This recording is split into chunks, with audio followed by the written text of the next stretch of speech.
Welcome to study PQ. आज हम बात करेंगे शिमला एग्रीमेंट की कि शिमला एग्रीमेंट क्या था। तो इसमें पहले तो व्हाट इज़ शिमला एग्रीमेंट, इसको हम देखेंगे। इसके बाद इसके इंपॉर्टेंट प्रोविज़न देखेंगे जो ख़ास तौर पर कश्मीर से रिलेटेड है। तो आइए इसको शुरू करते हैं। तो पहले हम देखते हैं कि what is Shimla agreement, Shimla agreement है क्या। तो अगर हम इसका कंटेक्स्ट देखें, इसका सैकोसबाग देखें, तो वो बांग्लादेश लिबरेशन वार बनती है। बांग्लादेश आप जानते हैं कि पाकिस्तान का एक हिस्सा था, ईस्ट पाकिस्तान था, और 1971 में ये पाकिस्तान से अलहदा हुआ। जब ये अलहदा हुआ तो बेसिकली उस सारे प्रोसेस को बांग्लादेश लिबरेशन वार बोलते हैं।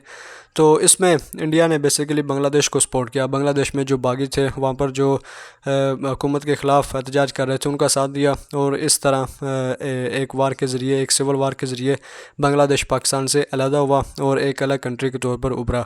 तो बांग्लादेश में जब सिविल वार चल रही थी तो इंडिया ने बांग्लादेशी में जो बगावत करने वाले थे उनका साथ दिया। तो इस तरह ये वार बेसिकली इंडो पाकिस्तान वार में तब्दील हो गई। डायरेक्ट इंडिया और पाकिस्तान का आपस में क्लैश हुआ। तो इस तरह बांग्लादेश लिबरेशन वार एक वार में कन्वर्ट होगी जिसमें इंडिया और पाकिस्तान आमने सामने हो गए। तो इस वार के नतीजे में बेसिकली शिमला एग्रीमेंट साइन किया गया था। इसकी प्रोविज़न मैं आपको आगे बताता हूँ जो इम्पोर्टेंट है। तो ये पाकिस्तान और इंडिया के दरमियान साइन किया गया जुलाई 1972 को। ठीक है, इसमें अगर हम इम्पोर्टेंट प्रोविज़न देखें तो वो ये वाली दो बनती हैं। इनको मैंने आगे एक मुकम्मल लिखा हुआ है। तो पहले तो इसमें आती है बायलैटरल नेगोशिएशन की। आपने अक्सर सुना होगा कि जब भी इंडिया और पाकिस्तान का कोई मसला होता है तो इंडिया हमेशा यही क्लेम करता है कि ये बायलैटरल मसला है पाकिस्तान और इंडिया का, क्योंकि शिमला एग्रीमेंट में बेसिकली ये साइन हुआ था कि इंडिया और पाकिस्तान के दरमियान जब भी कोई मसला होगा तो वो उसे बायलैटरली रिजॉल्व करेंगे, दो तरफ़ा ताल्लुकात के ज़रिए इसे सॉल्व करेंगे, कोई तीसरी पावर इसमें शामिल नहीं होगी। अब इसकी मिसाल कश्मीर के हवाले से बनती है कि जब कभी भी कश्मीर का मसला सामने आता है, ख़ास तौर पर इंटरनेशनल लेवल पर आता है या यूनाइटेड नेशन ऑर्गेनाइजेशन की बात आती है, तो इंडिया हमेशा शिमला एग्रीमेंट का रेफरेंस देता है कि चूँकि शिमला एग्रीमेंट में ये लिखा हुआ है कि दोनों कंट्रीज़ आपस के मामलात को बायलैटरल तय करेंगे, बायलैटरल नेगोशिएशन के ज़रिए हल करेंगे, लिहाजा कोई तीसरी पावर या कोई तीसरा बंदा सलसी का किरदार अदा नहीं कर सकता, इसको कोई मीडिएट नहीं कर सकता। जिस तरह अगर हम रिसेंटली देखें कि डोनाल्ड ट्रंप ने ऑफ़र की थी कि वो कश्मीर इशू को रिजॉल्व करवाने में मीडिएट का किरदार अदा कर सकते हैं। ठीक है, तो इंडिया बेसिकली इन सारी चीज़ों को डिनाई करता है। इसके अलावा यूनाइटेड नेशन ऑर्गेनाइजेशन में बहुत सारी रेजोल्यूशंस हैं जो कश्मीर इशू को रिजॉल्व करवाने के लिए रखी गई हैं, ख़ास तौर पर वहाँ पर प्लेबिसाइड करवाने के हवाले से। तो इंडिया अब हमेशा शिमला एग्रीमेंट का रेफरेंस देता है कि चूँकि शिमला एग्रीमेंट में ये लिखा है कि दोनों कंट्रीज़ बायलैटरल आपस में मसाले हल करेंगे, लिहाजा कोई तीसरी पावर इसमें शामिल नहीं हो सकती। तो इसको हम फर्दर भी देखेंगे कि ये मुकम्मल बेसिकली प्रोविज़न क्या थी कि जिसमें बायलैटरल नेगोशिएशन का था, इसके साथ कुछ और भी था। इसके अलावा इसमें इंपॉर्टेंट चीज़ थी ceasefire line converted to line of control कि 1971 वार में जो इंडिया और पाकिस्तान में थी, ठीक है, थी तो बांग्लादेशी लिबरेशन वार, लेकिन कन्वर्ट हो गई इंडिया और पाकिस्तान की वार में। तो उसमें जो सीज़ फायर था, ठीक है, ख़ास तौर पर जो कश्मीरी रीजन था, कश्मीरी इलाका था, वहाँ पर, ठीक है, जो सीज़ फायर था, सीज़ फायर को हम देखेंगे क्या होता है। तो वो कन्वर्ट हो गया बेसिकली लाइन ऑफ कंट्रोल में, जो आजकल दोनों कंट्रीज़ के दरमियान डिफेक्टो बॉर्डर भी है। इंटरनेशनल बॉर्डर नहीं है बल्कि ये डिफेक्टो दोनों कंट्रीज़ के दरमियान, ठीक है, एक बॉर्डर है जिसको दोनों कंट्रीज़ एक्सेप्ट करते हैं। तो सीज़ फायर लाइन को के इसको कन्वर्ट कर दिया गया लाइन ऑफ कंट्रोल में। इसके अलावा इंडिया इस शिमला एग्रीमेंट को एज अ टैसिट एग्रीमेंट भी मानता है। ख़ास तौर पर इंडियन मीडिया, इसके अलावा इंडियन ब्यूरोक्रेट्स, वो ये मानते हैं कि शिमला एग्रीमेंट बेसिकली एक टैसिट एग्रीमेंट था, मतलब एक खामोश एग्रीमेंट था जिसमें बहुत कुछ लिखा था। ख़ास तौर पर इसी प्रोविज़न का हवाला दिया जाता है बायलैटरल नेगोशिएशन का और सीज़ फायर का, कि वो मतलब शिमला एग्रीमेंट से ये मतलब निकालते हैं कि एक तो अब कश्मीरी मसला इंटरनेशनल मसला नहीं है बल्कि ये बायलैटरल मसला है, दोनों इंडिया और पाकिस्तान आपस में से हल करेंगे। नंबर 2, जो सीज़ फायर लाइन है इसे कन्वर्ट कर दिया गया लाइन ऑफ कंट्रोल में। अब यही बेसिकली इंटरनेशनल बॉर्डर है इंडिया और पाकिस्तान के दरमियान। इसके अलावा Indian claim of United nation military observation group of India and Pakistan, जब कश्मीर का मसला चल रहा था शुरू में, ठीक है, और पहली दफ़ा इंडिया कश्मीरी मसले को यूनाइटेड नेशन ऑर्गेनाइजेशन में लेके गया, तो वहाँ पर United nation military observation group of India and Pakistan create किया गया। इसके अलावा जो सीज़ फायर था उसको बेसिकली ऑब्ज़र्व करने के लिए UNMOGIP ये तश्कील दिया गया था। ये UNO के मेंबर्स थे, ऑफिशियल्स थे, जो वहाँ पर सीज़ फायर की निगरानी करते हैं कि उनकी वायलेशन तो नहीं हो रही। ठीक है, तो चूँकि शिमला एग्रीमेंट में सीज़ फायर को ख़त्म करके लाइन ऑफ कंट्रोल बनाई गई, ठीक है, इसमें कन्वर्ट किया गया। लिहाजा इंडिया का ये क्लेम है कि अब यूनाइटेड नेशन की जो ऑब्जर्वेशन ग्रुप है वो यहाँ पर नहीं रह सकता, क्योंकि इसको बनाया गया था सीज़ फायर लाइन के लिए। चूँकि अब सीज़ फायर लाइन नहीं है, अब लाइन ऑफ कंट्रोल है, लिहाजा UNMOGIP का अब कोई मकसद नहीं है। ठीक है, लेकिन स्टिल नाउ अभी तक भी ये ऑपरेशनल है। ठीक है, दोनों कंट्रीज़ इसको होस्ट कर रहे हैं और दोनों कंट्रीज़ इसको मतलब ये UNMOGIP अपने ऑफिशियल्स के ज़रिए सीज़ फायर की निगरानी कर रहे हैं, उसको देख रहे हैं, ऑब्ज़र्व कर रहे हैं कि उनकी वायलेशन हो रही है या नहीं हो रही। तो ये था एक ओवरऑल शिमला एग्रीमेंट के, जिसमें बेसिकली बायलैटरल नेगोशिएशन इंडिया और पाकिस्तान के दरमियान साइन किया गया। इसके अलावा ceasefire line converted to line of control. ठीक है, तो इसको हम आगे देखते हैं ज़रा। इसकी जो दो इम्पोर्टेंट प्रोविजंस हैं जो मैं पीछे भी बता चुका हूँ, वो मुकम्मल तौर पर क्या लिखी हैं और इनका क्या मतलब बनता है। तो सबसे पहले नंबर पर तो वही बात आती है कि जब भी कश्मीर इशू का नाम आता है ख़ास तौर पर इंटरनेशनल लेवल पर, तो इंडिया ये क्लेम करता है कि ये बायलैटरल मसला है इंडिया और पाकिस्तान का, कि ये इंडिया और पाकिस्तान का दो तरफ़ा मसला, इसे सिर्फ इंडिया और पाकिस्तान ही रिजॉल्व करेंगे निगोशिएशन के ज़रिए, कोई तीसरी पावर इसमें नहीं आ सकती। मैंने पीछे डोनाल्ड ट्रंप के भी एग्जांपल दिए, जैसे उन्होंने ऑफ़र की थी मीडिएट करने की, लेकिन इंडिया ने दोबारा फिर यही क्लेम किया कि चूँकि शिमला एग्रीमेंट में ये लिखा है कि दोनों कंट्रीज़ बायलैटरल निगोशिएशन के ज़रिए इस मसले को हल करेंगे, लिहाजा कोई तीसरी पावर हत्ता कि यूनाइटेड नेशन ऑर्गेनाइजेशन भी कश्मीर इशू को रिजॉल्व नहीं करवा सकती। तो वो शिमला एग्रीमेंट में कौन सी प्रोविज़न है जिसका इंडिया रेफरेंस देता है, तो उसको हम यहाँ पर देखते हैं कि that the two countries are resolve to settle their differences by peaceful means through bilateral negotiations. ठीक है, तो यहाँ पर बात वाज़ेह हो जाती है कि शिमला एग्रीमेंट में ये बात लिखी हुई है कि settle the differences by peaceful means through bilateral negotiations. तो इंडिया जब भी हवाला देता है तो वो बेसिकली इस लाइन का यहाँ तक हवाला देता है कि कोई भी मसला होगा वो बायलैटरल मसला होगा और बायलैटरल निगोशिएशन के ज़रिए हल किया जाएगा। लेकिन इसके आगे जो लिखा हुआ है उसका कभी रेफरेंस नहीं दिया जाता, वो क्या लिखा हुआ है और। ठीक है, तो यहाँ पर देख लें कि एक ऑफ़र ये की गई थी कि बायलैटरल निगोशिएशन, कि जब भी दो कंट्रीज़ के दरमियान मसला होगा तो रिजॉल्व किया जाएगा बायलैटरल निगोशिएशन। और अब दूसरी चॉइस क्या दी हुई है, by any other peaceful mean mutually agreed upon between them, कि कोई भी दूसरा ज़रिया कि जो दोनों कंट्रीज़ आपस में रजामंद हो, जो आपस में राज़ी हो। तो हम ये खुद देख सकते हैं कि बेसिकली जो बायलैटरल नेगोशिएशन है ये मुमकिन नहीं है। अगर ये मुमकिन होती तो अब तक कश्मीर का मसला हल हो चुका होता। ठीक है, 1947 से लेकर 2019 तक कभी भी बायलैटरल नेगोशिएशन नहीं हुई। ठीक है, अगर हुई है तो वो सक्सेसफुल नहीं हुई।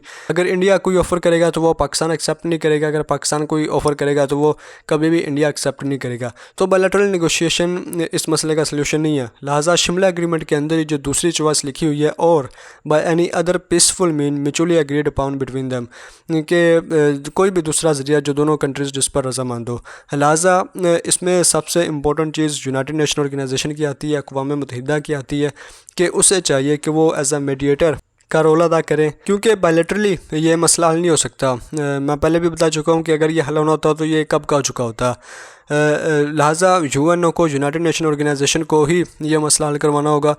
और जो यूनाइटेड नेशन ऑर्गेनाइजेशन की रेजोल्यूशंस हैं, ख़ास तौर पर मकबूजा कश्मीर में प्लेबिसाइड करवाने के हवाले से, कि कश्मीरियों की हक़ के खुद मुख्तारी का जिसमें बात की जाती है, उनकी सेल्फ़ डिटर्मिनेशन की बात की जाती है, कि ख़ुद कश्मीरी इस बात को डिसाइड करें कि वो इंडिया के साथ इलाक़ा करना चाहते हैं या पाकिस्तान के साथ इलाक़ा करना चाहते हैं। ठीक है, कोई ज़बरदस्ती उन पर कोई चीज़ नहीं थोपी जाएगी। ख़ास तौर पर आजकल जो एक नया 2019 में प्रेसिडेंशियल ऑर्डर आया कि जिसमें यह कहा गया आर्टिकल 370 को ख़त्म किया गया और तमाम की तमाम इंडियन कॉन्स्टिट्यूशन की प्रोविजंस कश्मीर पर लागू की गई, जो बिल्कुल इलीगल है। ठीक है, इस पर आप मेरी अलग से वीडियो देख सकते हैं। तो अगर आप कश्मीर इशू रिजॉल्व करवाना चाहते हैं तो इंडिया ने खुद ही इसके बारे में कहा है कि ये बेसिकली बायलैटरल इशू है, ठीक है, ये दोनों कंट्रीज़ के दरमियान का मसला है। तो इस बात से ये बात भी वाज़ह हो जाती है कि कोई एक कंट्री यूनिलेटरली यकतरफ़ा तौर पर इसमें कोई चेंजेस नहीं कर सकता, कोई फ़ैसला नहीं ले सकता। चूँकि ये बायलैटरल मसला है, ये बायलैटरल नेगोशिएशन के ज़रिए हल होगा। लिहाजा कश्मीर में कोई भी आपने चेंजेस करनी है, कश्मीर में आपने कोई भी फ़ैसला लेना है, कुछ भी करना है, तो वो बायलैटरल नेगोशिएशन के ज़रिए करना है, ठीक है। इसको यूनिलेटरली नहीं करना। ये नीचे ये भी लिखा हुआ है। अगर कोई तीसरी पावर इस मसले को रिजॉल्व करवाना चाहती है, ठीक है, ख़ास तौर पर यूनाइटेड नेशन ऑर्गेनाइजेशन, तो वो mutually agreed upon between them, ठीक है। तो ये वाज़ेह है। लिहाजा इंडिया को चाहिए कि वो यूएनओ की जो रेजोल्यूशंस है, ठीक है, उनको एक्सेप्ट करे और कश्मीर में प्लेबिसाइट होने दे, ताकि कश्मीरी खुद इस बात को डिसाइड करें कि वो कहाँ पर जाना चाहते हैं और यह मसला ख़त्म हो। इसके आगे आप देखिए कि pending the final settlement of any of the problems between the two countries neither side shall unilaterally alter the situation, ठीक है। तो ये चीज़ इंपॉर्टेंट है कि neither side shall unilaterally alter the situation, कि कोई भी साइड यकतरफ़ा तौर पर सिचुएशन को, हालात को तब्दील नहीं कर सकती। लिहाजा कुछ भी करना है, कोई भी फ़ैसला लेना है, ख़ास तौर पर किसी भी इशू के हवाले से और ख़ास तौर पर कश्मीर इशू के हवाले से, तो वो बायलैटरल मसला होगा, वो बायलैटरल नेगोशिएशन के ज़रिए हल किया जाएगा। कोई भी साइड यकतरफ़ा तौर पर एक साइड में या कोई भी साइड अकेली इस बात में फ़ैसला नहीं लेगी। लिहाजा दोबारा फिर मैं यही कहूँगा कि आर्टिकल 370 को ख़त्म किया गया, ठीक है, 2019 का प्रेसिडेंशियल ऑर्डर, कि जिसमें यह कहा गया कि पूरे के पूरे इंडियन कॉन्स्टिट्यूशन की सारी प्रोविज़न कश्मीर पर अब लागू होंगी। तो ये बिल्कुल यूनिलेटरल फ़ैसला लिया गया, यकतरफ़ा तौर पर फ़ैसला लिया गया। शिमला एग्रीमेंट ये कहता है कि कश्मीर इशू एक बायलैटरल इशू है, जिसे बायलैटरल नेगोशिएशन के ज़रिए रिजॉल्व किया जाएगा। लेकिन आर्टिकल 370 ख़त्म करते वक्त क्या पाकिस्तान से पूछा गया, क्या इसको बायलैटरल मसला रखा गया? अगर इंडिया हमेशा से ये क्लेम करता आ रहा है कि कश्मीर इशू बायलैटरल इशू है और यूएनओ इसमें इंटरवेन नहीं कर सकता, तो फिर आर्टिकल 370 ख़त्म करते वक्त क्या ये बायलैटरल मसला नहीं था, या क्या पाकिस्तान से नेगोशिएशन की गई? ठीक है, तो ये कुछ चीज़ें हैं जो हमें ज़हन में रखनी चाहिए। तो पहला तो एक प्रोविज़न तो ये थी शिमला एग्रीमेंट में। दूसरी हम देखते हैं कि वो क्या थी। दूसरी लाइन ऑफ कंट्रोल के हवाले से थी कि in Jammu and Kashmir the line of control resulting from the ceasefire of December 17, 1971 shall be respected by both sides without prejudice to the recognized position of either side, ठीक है। तो एक चीज़ तो ये इसमें इंपॉर्टेंट है, सीज़ फायर लाइन बेसिकली 1971 में जब वार हुई थी पाकिस्तान और इंडिया के दरमियान, तो कश्मीर में, ख़ास तौर पर कश्मीर में जब ये वार ख़त्म हुई थी, तो जो सीज़ फायर साइन किया गया था कि जहाँ पर इंडिया और पाकिस्तान की फ़ौजियों ने रुक गए थे कि जिससे आगे वो ना बढ़े, ठीक है, सीज़ फायर जहाँ पर साइन हो गया, जहाँ पर जंग बंदी हुई, जहाँ पर जंग ख़त्म हुई, तो उसको बेसिकली लाइन ऑफ कंट्रोल में कन्वर्ट कर दिया गया। लाइन ऑफ कंट्रोल इंडिया और पाकिस्तान के दरमियान में ये ख़ास तौर पर जो कश्मीरी रीजन है, तो ये डिफेक्टो बॉर्डर है, लीगल बॉर्डर है पाकिस्तान और इंडिया के दरमियान, लेकिन इंटरनेशनली ये लीगल बॉर्डर नहीं है। अगर आप गूगल मैप्स पे देखें या कोई भी आप वर्ल्ड मैप देखें न्यूट्रल जो इंडिया और पाकिस्तान ने ना बनाया हो, तो आप देखेंगे कि ये आपको डॉटेड लाइंस देखेंगे। अगर आप कश्मीरी रीजन देखेंगे तो आपको डॉटेड लाइंस नज़र आएंगी जो ये ज़ाहिर करती हैं कि ये रीजन डिस्प्यूटेड है, ठीक है। तो line of control basically de facto border है इंडिया और पाकिस्तान के दरमियान सिर्फ, लेकिन इंटरनेशनली ये डिस्प्यूटेड है, इंटरनेशनली ये बॉर्डर नहीं है किसी भी किस्म का, ना इंडिया में और पाकिस्तान में। लिहाजा जो सीज़ फायर था जहाँ पर कश्मीरी इलाके में इंडिया की और पाकिस्तानी फ़ौजें रुक गई थी, तो वहाँ पर उस सीज़ फायर को लाइन ऑफ कंट्रोल में तब्दील कर दिया गया और जो बेसिकली एक बॉर्डर बन गया। लिहाजा जैसे मैंने पीछे बताया आपको कि India claim it as a tacit agreement, कि यहीं पर बात आती है कि ये जो लाइन ऑफ कंट्रोल बनाई गई थी, इसको अब इंडिया क्लेम करता है कि ये इंटरनेशनल बॉर्डर है, ठीक है, ये दोनों कंट्रीज़ के दरमियान का बॉर्डर नहीं है बल्कि ये इंटरनेशनल बॉर्डर है, हालांकि ये है नहीं।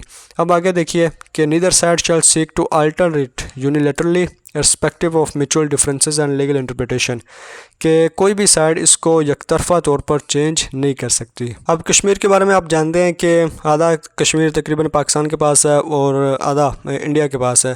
अगर आप गिलगित बल्तिस्तान को निकाल दें तो फिर पाकिस्तान के पास बहुत कम रकबा कश्मीर का और इंडिया के पास ज़्यादा है। तो इंडियन ऑक्युपाइड कश्मीर और पाकिस्तानी ऑक्युपाइड कश्मीर के दरमियान जो लाइन आती है वो लाइन ऑफ कंट्रोल है, ठीक है। तो उस लाइन ऑफ कंट्रोल को कोई भी कंट्री एकतरफ़ा तौर पर चेंज नहीं कर सकता। ना पाकिस्तान इस बात का दावा कर सकता है कि वो यहाँ से अपनी फ़ौजें आगे भेजे या आगे जाके इसको लाइन ऑफ कंट्रोल कायम कर ले, या इंडिया इसको चेंज करने की कोशिश करे, ख़ास तौर पर एकतरफ़ा तौर पर यूनिलेटरली। तो कोई भी इशू होगा, कोई भी मसला होगा, तो वो पहली प्रोविज़न जो मैंने लिखी है कि वो बायलैटरल नेगोशिएशन के ज़रिए रिजॉल्व किया जाएगा। तो ये दो इम्पोर्टेंट प्रोविज़न थी शिमला एग्रीमेंट की, कि जिसमें ख़ास तौर पर पहली और दूसरी ये मैंने लिखी है, ये बहुत ज़्यादा इम्पोर्टेंट है कि जिसमें बायलैटरल नेगोशिएशन का आता है कि कश्मीर एक बायलैटरल नेगोशिएशन है, ये इंडिया का मानना है। लेकिन जब भी आजकल ख़ास तौर पर आर्टिकल 370 को जब ख़त्म किया गया, प्रेसिडेंशियल ऑर्डर 2019 में लगाया गया, तो पाकिस्तान से किसी किस्म की नेगोशिएशन नहीं की गई। इससे ज़ाहिर होता है कि इंडिया ने खुद शिमला एग्रीमेंट की खिलाफ वर्जी की है। इसके अलावा दूसरे नंबर पर सीज़ फायर और लाइन ऑफ कंट्रोल का आता है कि line of control basically India और पाकिस्तान के दरमियान एक बॉर्डर है, ये इंटरनेशनल बॉर्डर नहीं है। इंटरनेशनल बॉर्डर तब बनेगा जब कश्मीर में प्लेबिसाइट होगा और कश्मीरी पीपल इस बात को डिसाइड करेंगे कि वो इंडिया के साथ रहना चाहते हैं या पाकिस्तान के साथ इलाक़ करना चाहते हैं। फिर से बेसिकली एक इंटरनेशनल बॉर्डर बनेगा। तो ये था शिमला एग्रीमेंट, इसकी दो इम्पोर्टेंट प्रोविज़न। उम्मीद करता हूँ कि आपको किसी हद तक इसके बारे में पता चला होगा। वीडियो देखने का शुक्रिया।